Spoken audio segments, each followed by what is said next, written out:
A gomoly és fátyol felhők mellett alapvetően napos idő lesz, de helyenként előfordulhat zápor, zivatar, ma nagyobb eséllyel a középső országrészben, holnap pedig északkeleten. Megélénkül a Nyugat-Dunántúlon megerősödik a szél. A hőmérséklet éjszaka 3-10, holnap délután 16-23 fok körül alakul.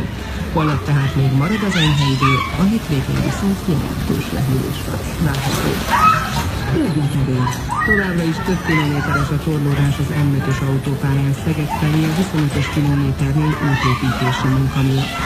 A fővárosban lassú a haladás a Budai alsórakparton, a Margit-hídtól délre, és a Petőfi hídnál északra, a Lánchídon mindkét irányban, az Erzsébet hídon Pestre. Telítettek a sávok a Róbert Károly körúton mindkét irányban, és erős a forgalom a Széll Kálmán tér környékén is. Ezek voltak a hírek. Részletesülően a híradó.hu olvasható. Újabb óra!